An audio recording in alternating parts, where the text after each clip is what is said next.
సంబంధించి ఇప్పుడే పోలీసులు బ్రీఫ్ ఇవ్వడం జరిగింది.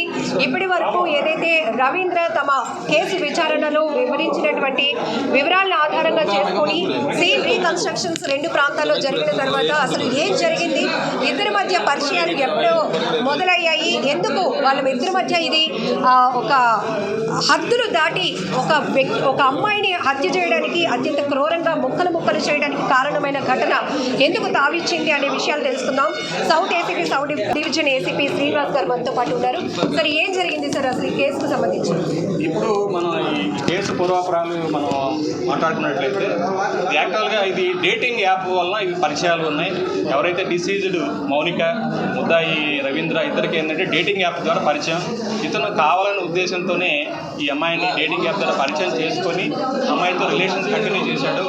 మరి ఈ అమ్మాయి కంటిన్యూ చేసిన అమ్మాయి ఇతనికి పెళ్ళి అయినప్పటికి కూడా ఆ విషయం తెలుసుకోకుండా, అతని బ్యాక్గ్రౌండ్ వెరిఫై చేసుకోకుండా డేటింగ్ యాప్లో కంటిన్యూ అవ్వడం చాలా ప్రమాదాలకు దారితీసింది.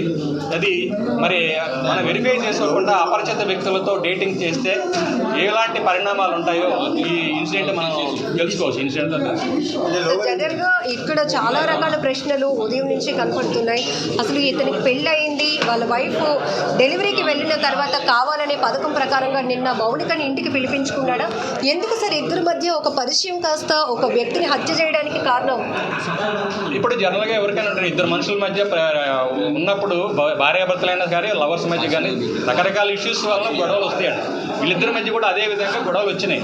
ఇతను ముద్దా చెప్పే వర్షం ప్రకారం ఏంటంటే ఈవిడ డబ్బులు డిమాండ్ చేస్తూ ఉంది, అందువల్లనే నేను ఇది తట్టుకోలేక అమ్మాయిని ఈ విధంగా నేను చంపానని చెప్పేసి అతను కన్ఫ్యూషన్ ఇవ్వడం జరిగింది. వీళ్ళిద్దరి మధ్య ఏంటంటే అమ్మాయి ఎక్కువ డిమాండ్ చేసిందని చెప్తున్నారు. మరి ఆ వర్షన్ ఎంతవరకు కరెక్ట్ అనేది వెరిఫై చేయాల్సి ఉంది. నిన్న ఇంటికి వచ్చిన మౌనికను ఎలా అతను ఏ విధంగా చేయడం జరిగింది? ఈ ఇద్దరి మధ్య మాట పెరిగేసి అమ్మాయి మాట్లాడుతూ ఉంటే అమ్మాయిని గట్టిగా ముక్కు నోరు మూసి చంపినట్టుగా అతను కన్ఫ్యూషన్ ఇవ్వడం జరిగింది. మరి అమ్మాయి చనిపోయిన తర్వాత సఫకేషన్తో చనిపోయిన తర్వాత అలా ఈ డెడ్ బాడీని ఏ విధంగా మరి డిస్పోజ్ చేయాలో తెలియక అతను కావాలన్న ఉద్దేశంతోనే ఇతను కత్తిని కొనుక్కున్నాడు. ఆన్లైన్ ద్వారా కత్తిని కొనుక్కొని అమ్మాయి మెడ నరికేశాడు, చేతులు నరికేశాడు, కాళ్ళు నరికేశాడు, శరీర భాగాలు మొత్తం 3 రకాలుగా డిస్పోజ్ చేయాలని ప్రయత్నం చేశాడు. దానిలో భాగంగానే మొదట మరి చేతులు, తల తీసుకెళ్ళి మన అడవివరం ప్రాంతంలో వాటిని పెట్రోల్తో తగలబెట్టడం జరిగింది. మిగతా భాగాలు కూడా డిస్పోజ్ చేయాలన్న ఉద్దేశం అతనికి ఉంది. అదేవిధంగా ఆ ఉద్దేశంతోనే ఇవన్నీ కూడా ప్రిపేర్ అవుతున్నాడు. తర్వాత అతనికి ధైర్యం చాలేదు, మిగతా భాగాలు ఎలా డిస్పోజ్ చేయాలో తెలియక ధైర్యం చాలకే అతను ఈ విధంగా పోలీస్ స్టేషన్కి వెళ్ళిపోయాడు. సార్, ఈ మధ్య జరుగుతున్న సైబర్ కేసులు కావచ్చు, ఇట్లాంటి నేర ఘటనలు ఎక్కువ శాతం అపరిచిత వ్యక్తులతో స్నేహాల వల్ల జరుగుతున్నాయి. ఏం చెప్తారు సార్ మీరు?